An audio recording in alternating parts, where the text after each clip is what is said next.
it would be my pleasure to take you through a brief journey of how we implement artificial intelligence in medicine, whether we develop solutions or applications, or in education, preparing our medical students for a future that are ready to use AI applications. So, as I said, I'll take you briefly through our journey, but then I would like to give you a brief perspective where we are and why artificial intelligence. So if you think of the fifth industrial revolution, we are here now. We have the metaverse, we have the AI infiltrating every aspect of our life, and there is a connection between the human, the internet, the applications, and assisted by artificial intelligence. Just to give you some perspective, the first industrial revolution in 1780, that's when they discovered the steam engine, right? So that was a huge facilitation for transport. Then when they discovered the electricity lines and assembly lines, expedited production. But then Industry 3, when we had the computers in the 70s, and that changed the way we do things every day. More importantly, at the individual level, when we got the internet and the cell phones in our hand, that's our fourth industrial revolution with all these smart applications. But right now, we are in the fifth industrial revolution, or Society 5. So do we need to be prepared? Of course. Does that require developing solutions and applications that catch up with the speed of development? Of course. So for medicine or healthcare in general, so far there are plenty of applications that uses artificial intelligence. These applications together are expected to transform healthcare delivery significantly. In what way? Making it cheaper, accessible, equitable, and better outcome for the patients. So we'll touch base a little bit on the applications that we develop at Qatar University to give you an insight to how these are prepared. But when you think about it, it's just like any medication or device. All these applications or solutions has to get approval and validation before being applied to patients. If you check the FDA website, you will find a long list of AI and machine learning approved medical devices or applications, and you could actually check it. There is some on radiology, plenty, cardiovascular applications, gastroenterology, urology, neurology, and so forth. So it requires FDA approval, and if we give you examples of what's been in the market right now. So for example, thinking of glucometer. Patients now don't have to prick their fingers to get blood and measure their sugar. These are the new devices that connect to cell phone. They just have to use the sensor that senses the glucose level in blood. The smart socks for patients with diabetic foot or any neuropathy or peripheral problems also is a smart application. For the cardiology and the ECG Holter monitor, probably you use it already, and all the sensors and devices that links to cardiovascular diseases. For the radiology, X-ray imaging. So the radiologists, don't be afraid, you will not lose your job, but the AI is doing really great job right now in reading X-rays. Also reading retinopathy and having predictive models. What do we mean by predictive models? You have, let's say during the pandemic, too many patients requires ICU and a lot of critical care. So how do you predict whom to prioritize? What are the outcomes? And these are the predictive models that helps in patient management. All right. Now I'm going to give you an idea about what I do as a microbiologist. Being in this field, I always felt like we need to have a faster way to rapidly detect bacterial infections or infections in general in patients. So you deal with orthopedic patients. There's a good number of early infections that you could prevent if you detected early enough before it establish itself. So the idea here that we are developing a smart pathogen sensor where we use patient samples to identify the presence of pathogens in rapid time, in like 1 hour time compared to when you have to do the proper microbiology. Our application would be suitable for life-threatening infections like sepsis, because it's accounting for millions of cases and lots of deaths, and it's a fulminant disease that develops rapidly. So if you could predict or detect sepsis very quickly, you probably change the course. You know, typically you take the sample from your patients, you send it to the microbiology lab. It takes 2 to 3 days, at least 24 hours to give you an insight what is the pathogen. So it requires reagents, supplies, expertise in diagnostic microbiology, and the cost is pretty high. Our solution is harnessing the power of nanotechnology. So using a very sensitive silver substrates like nanorods with artificial intelligence, and I'll show you how we use it, and understanding the bacterial or the pathogen biomarkers that are secreted in the body fluids during infection. So harnessing all this together, we come up with the smart pathogen sensor. But how do we read it? We read it using the Raman spectroscopy. And Raman spectroscopy is called after Raman, the guy who discovered this phenomena. If you shoot a laser beam on any molecule, there will be certain diffraction of this laser beam, and it generates a unique fingerprint that we call Serre's fingerprint. This is what we use to identify unique biomarkers for each pathogen and build our nanosensor. So this is a bacterial, of course, this is a 3D, but if you look during infection, a lot of the outer membrane components would be shed. This is the endotoxin that causes sepsis. Pigments, siderophores, metabolites, all of it, we use it as unique biomarkers to identify its Raman spectra or fingerprints. And actually, initially, we tampered with the idea directly using patient samples. This is an old work that we started in collaboration with the University of Georgia. We published the work in 2014 as a proof of concept, but we used sputum samples from cystic fibrosis patients. We were able to detect those who have Pseudomonas aeruginosa from those who have Staph aureus and Pseudomonas aeruginosa, and others who do not have infection. And that was our first proof of concept that we could apply this nanotechnology with knowledge of bacterial biomarkers to detect it directly and rapidly in biological samples like this case. So I was like, okay, great.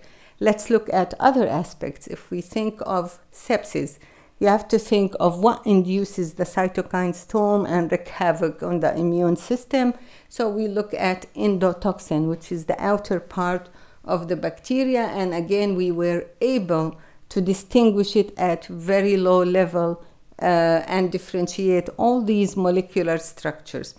Then we need to enhance or expand the way we read all these biomarkers. And that's when we needed the artificial intelligence, because for me to use the regular statistical methods or principal component analysis may not be sufficient to power the nanosensor. And that's when we collaborated with the engineers who knows how to code and understand the coding. So we give them the data, a lot of data on different endotoxins, and as you could see, all these are E. coli strains, yet it was very distinguished from Staph aureus and other pathogens. So with this, we think we were able to detect endotoxin at very low level in mimic samples that we used. But for the AI, how the AI is developed, this is Dr. Muhammad Chowdhury. He's an engineer, he's an expert in developing AI, and he's my main collaborator. I showed you the Serre's Raman signal that we get for each biomarker.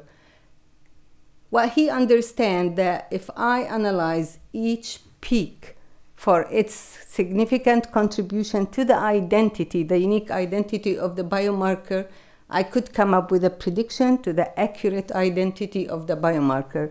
This is called deep neural networks. It takes a long time to explain it, but you put an input here, and the algorithm would train on what are all the significant peaks and come up with explanation. So we got this work published. We also got a patent on it, and it's really detecting active compounds. So now this is all in our labs and it's research. We move it a step further. We're right now translating the work at the microbiology lab at Hamad General Hospital, but we also wanted to know, using one Raman spectroscope would differ if you use it a different machine or in the US or in Yugoslavia or anywhere else on the globe. So we tested that, different machines, different times, different accuracies, and we got very reproducible results. So the AI here empowered our ability to detect the unique biomarkers even if you use different equipments or instruments or anywhere in the world. So right now we are at this stage. We're building our cloud library with all the biomarkers that we identified with the machine learning, the algorithm that we have. And we are at this stage translating our prototype at Hamad General Hospital. Hopefully I'd be able to report good news if the data on clinical samples matches what we get in the lab, then we are in good stand. Okay, so that's briefly of what I do in my own research, but also as a team, especially during COVID, there were a clear need that we need to develop AI-enabled applications. So we have a multidisciplinary research group, and again, this is Dr. Muhammad Chowdhury, Professor Sumaya Al-Maadid, one of our very talented medical students who knows how to code, by the way, and she's a 5th-year medical student right now, Yusra Mikki. So in collaboration with the engineers, both of them, and we are on the medical side, we come up with solutions. And I'm going just to give you a few examples of what we do. If you think of tuberculosis as an infectious disease that if the patient is latent or actively infected, when they breathe, they spread out their germs. So how can we rapidly detect their tuberculosis from X-rays? So that was the very first attempt to do, looking at all these X-rays that has the accurate ground truth annotation, like from unknown TB patients compared to non-TB patients. We were able to predict at 93.3% accuracy if it's TB or non-TB compared to healthy people.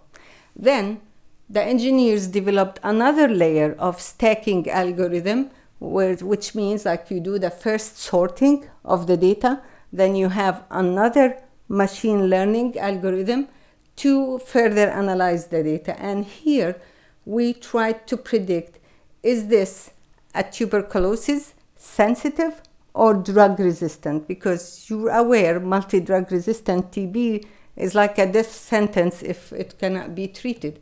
So it could detect from the X-ray itself drug resistance from sensitive, but then drug resistance has two levels, right? If you have MDR or XDR, the extremely drug resistant that cannot be treated. And we were able to distinguish those at almost 80% accuracy for the tuberculosis. So this work is in collaboration with the Ministry of Public Health, the CDC, Dr. Muna Al-Maslamani, and this is just a depiction to how the algorithm can really build a cast, if you may say, or an area, train the algorithm to read where it matters and then can tell the difference if it's TB, sensitive TB, MDR, or XDR. All right. So again, we think of respiratory infections and diseases because it's the fastest to spread when it comes to transmission of infection. usually aerosols and respiratory infections are very fast spreading. But clinically, you listen to the cough sounds, you listen to do the lung auscultation, etc., and it all depends on how you hear it. So can we capture all these sounds and develop a solution that can differentiate if this child has really bronchitis, or it's an asthma, or it's something else? And that goes for children and adults. But the idea of having, for example, a cough scope, that was the principle or proof of concept that we developed during COVID, where people would open their cell phone, cough into the app, breathe into the app 3 times, and then the sounds will go to the cloud, GitHub, where we had the algorithm, and then it will be decoded, and the result would appear on the cell phone, suspected COVID or non-COVID. Building on the algorithm, we now are enhancing it to look at distinguishing wheezing from asthma from RSV infections in children. But for the cough sounds, as I told you, it's just like a recording of a signal. So this is, in the language of artificial intelligence, this is signal analysis. The cough unique pattern with the signal generated could be used to decipher if this is COVID or non-COVID, and so forth. So a lot of work is ongoing on this process right now, and we are collaborating with Hamad General Hospital and Sidra Medicine as well to collect data, because when algorithms are developed, we usually first start with publicly available data. And you probably heard the term data is gold now. It's really the oil of AI right now. So publicly available data are so useful to build the algorithm, but then that's not sufficient. You have to apply it to your own population, to your own data that you collect from the patient. So that's what we are doing right now. We create, we, the engineers, create the algorithms, but then we collect data locally to enhance and improve and validate all these solutions. All right. Speaking of Yusra, our student, so AI and machine learning is using data sets, numbers, signals, image analysis, etc. But also you could use VR, virtual reality, or extended or augmented reality to create, like the metaverse, a 3D environment where you use your VR headset and it takes you into a 3D place where affects your learning, affects your feelings, your perception. It's like really immersive VR process that affects the learning. So we think of this as learning modules, teaching modules for students, for healthcare staff, for anyone who needs to understand more. As in this example, we developed a VR module that depicts catheter-associated urinary tract infections. This problem is an intractable problem in any hospital across the globe, and COTI harbors a lot of antimicrobial resistance pathogens and transmit antimicrobial resistance. So we developed this VR module to depict not only how UTI occurs, especially if it's associated with catheters, and how the biofilm develops. To see it in 3D VR is very different than the simple depiction here, but also we took it further to explain antimicrobial resistance mechanisms and how do they make antibiotics inactive, and that's really like a game, fun game for students to learn through. Our research activities, I gave you just few examples of what we do at Qatar University in collaboration with the engineering, is very productive, and we're including a lot of students as well for capacity building in there. Okay, so I started by telling you that we are at the medical school and our College of Medicine is a new college, by the way. It's like we graduated 3 classes, the 4th is on the way. But the great news, we just get full accreditation 2 days ago. So yeah, thank you. I'm so thrilled about it.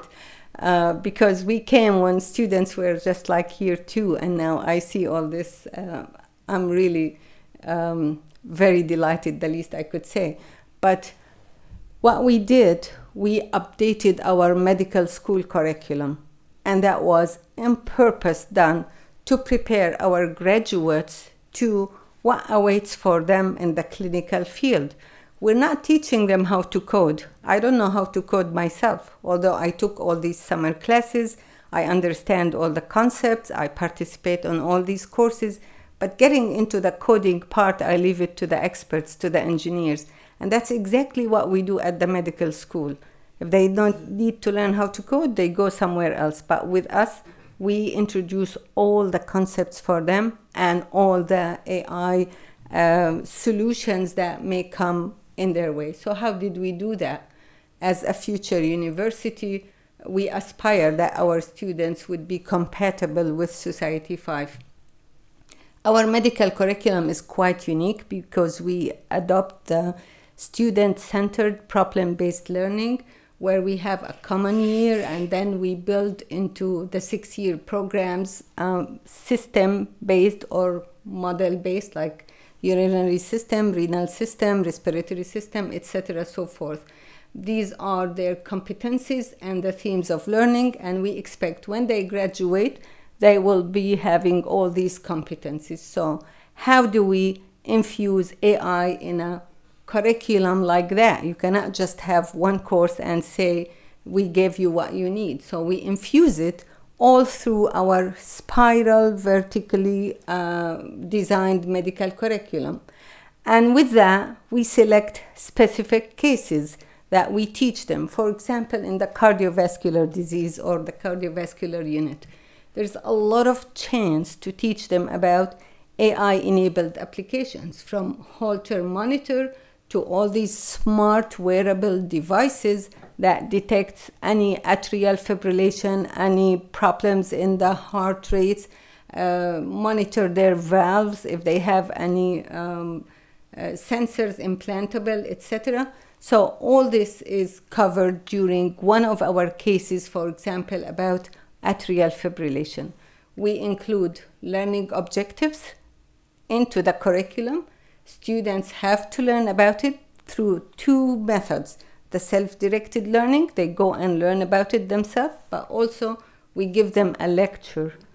We introduce them to what is AI in medicine and how it's applied, the knowledge applied to what they need to learn about from the smart wearable devices, or how the ECG is read by that. So this is an example. Another example where we infuse, for example, when they study about tuberculosis, they get to learn about data classification, because for all these machine learning or these deep learning algorithms that we develop, how do you classify data is a basic knowledge and a basic concept, and they get to learn about data classification, whether it's image segmentation or whether it's any ultrasound images that could be read as a video, etc. But it's a data classification concept in the language of AI. And again, they get a lecture about it to understand the basics and the applications that relate to it. Last example, probably, when they study about the diabetes problem. You know, diabetes is quite common in Qatar. There's good number of patients across the globe who end up having the complicated diabetes, where they have comorbidities such as diabetic foot ulcers, retinopathy, all that stuff. So again, here they get to learn about what AI solutions are available for those patients to help monitor and prevent the consequences of having diabetes. Again, I showed you the example of these glucometers and the smart socks, smart insoles, and the retinopathy. They get to learn about all that through the lecture-based system, and If they want to contribute to research, we would include them in research. Because, for example, this algorithm is developed at Qatar University. Here, this is an imaging of the foot. You know, the thermal imager when you used to walk through the mall, and they will have these screens screening you from distance if you have fever or not. These are thermal imagers, right? The very same idea applies here. Even before the ulcer in the foot develops, the thermal imaging should classify and detect and warn the patient there is a sore here or here in the making, so that would make management easier. So these kind of applications that are done. We also teach our students about cochlear implants and how AI is used to facilitate the cochlear implants, and especially when there's FDA approved devices that utilizes AI, because making the students understand you cannot develop an AI and go apply it into your patients directly.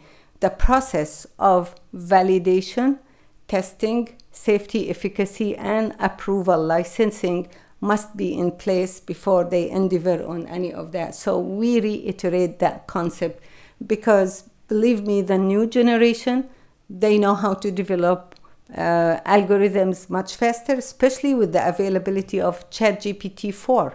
It writes the codes for you, and all the other emerging AI tools that Bard and others, they truly facilitate for the students' learning, and they are privileged to have this revolution happening before their eyes when they are students. Unlike us at this age, I'm still young though, I have to go and take classes to learn what they get much easier. So examples like smart hearing aids, examples for telemedicine, and we're developing some solution for telemedicine. Telemedicine application, meaning like what applied during COVID. You do phone clinic consultations, but this time it's enabled with devices like the otoscope, sending a picture to the doctor, and the doctor decide, okay, this is otitis, this needs antibiotic, no, this is viral or doesn't look like bacterial otitis, so no antibiotics. Applications like that are in the development. Moreover, kidney disease is a very common problem, kidney dialysis, and now there is a huge achievement occurring in the United States. They're developing the artificial kidney, and with the artificial kidney, they're having not only the biological cells that does the filtration embedded in it, it's enabled with AI, so it senses the solute, the amount of creatinine, let's say, or the filtration process, the urea itself, and this will become something available hopefully after FDA approval. But achievements like that, solutions like that, our students get to learn about it before they even head to their clinical rotations, all these portable dialysis and improvement on patient care. Okay, so that's when it comes to the core medical curriculum. For the students who are interested to learn more and have a feel with hands-on on how AI algorithms work, we designed a course. This course is elective, not mandatory for every student, but those who are interested, and it is AI in medicine elective. Again, the same team, we are instructing this course, but in this course we cover all topics related to AI. So not only the basic data classification in details, the applications and the algorithms, how it's developed for all these digital stethoscope, and how to implement, for example, the digital records of any patient for the pharmaceutical applications. Don't do multiple pharmacy, or when you prescribe a drug that is incompatible with the list of drugs the patient is taking, you will get a notification like this is an alarm here. So applications like that are very useful to prevent the polypharmacy problem or the contraindications for the patients. More importantly, the ethics. The ethics of AI, you're all aware how a huge problem it creates. With all these benefits, there's also risks. And our students must learn, everyone must be aware of the ethics related to AI and the potential risk or harm. In spite of all the amazing and the transformative benefits of AI, we have to be very aware. So we teach students about the importance of ethics, informed consent, and all the data privacy when it comes to AI, how to prevent the leak or the exposure of patients' data. Another aspect that we focus on is the medical errors and liability, the legal aspects of using AI. If you use an algorithm and give you a wrong prediction and end up having a medical error there, who's liable? The physician that used the application, or the hospital that allowed the application to be used, or the manufacturer that designed this application? So there will be a healthcare law reform across the globe just to capture this essence when it comes to using AI-enabled devices or solutions. What is the legal aspect and the liability issues, especially if you are talking about across countries, like if you use the Da Vinci surgery robot, for example. The surgeon could be in one country and the patient in completely a different country. You do consultation, you do all that through the AI-enabled solutions that you have. If there is a medical error or a problem, who's liable, who's responsible? So being aware that all these things are the downside of this revolution is critical for all of us. One more thing is the limitation of all these applications. Like, it could be unfair, and there are several examples of how the early editions of AI applications were just not fair. At least in the United States, we're giving the privileges to the already privileged white population over the minority or the colored people. A lot of the biases in the AI based on the data and how you train the data. So when we create algorithms, we have to be very aware of the potential bias and fairness that associate with it. And this is also another important aspect that not just us, everyone who works in this field must pay attention to that to prevent harm. So the course takes students over all these concepts, but also it's heavy on hands-on.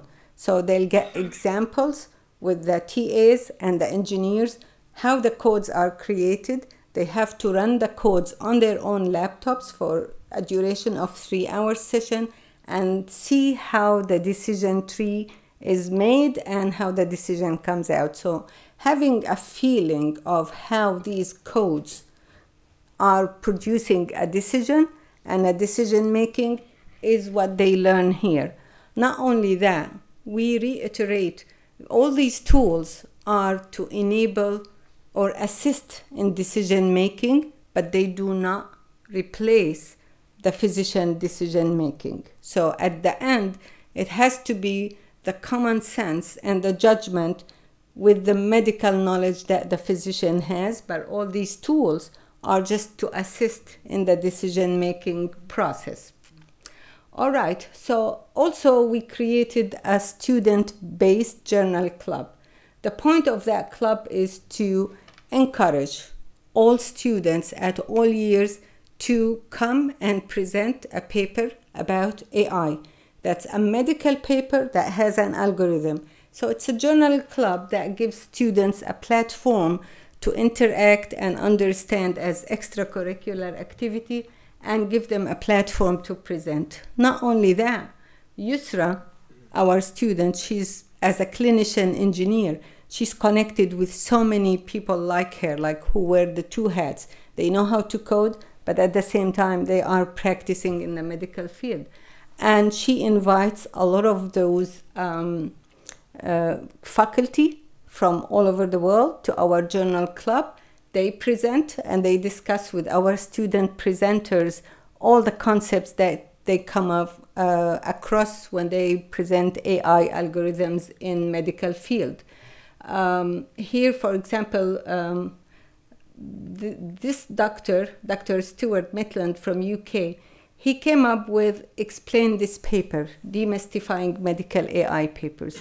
this resource is so helpful to anyone who is novice to the AI, because you read the medical paper, you read how they explained the concept of the algorithm used in there, and makes you understand better what does it mean instead of reading a pure machine learning paper. So it's really a great resource for you to learn more about. And he's a neurologist, by the way, and a PhD with background in computer science.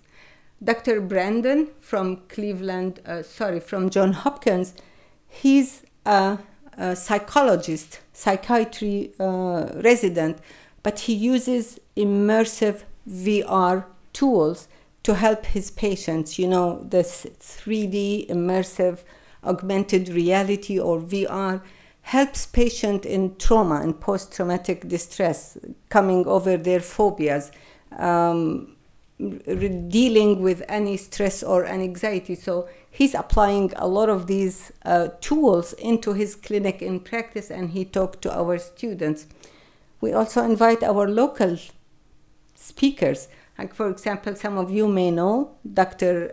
Stotland. He's a surgeon at Sidra Medicine, but he implements AI to do the facial-maxillar surgeries that he performs on his patients, and he gave a very interesting and informative lecture about how a surgeon could tailor or bespoke design an algorithm that fits his need for his work and delivering his surgeries.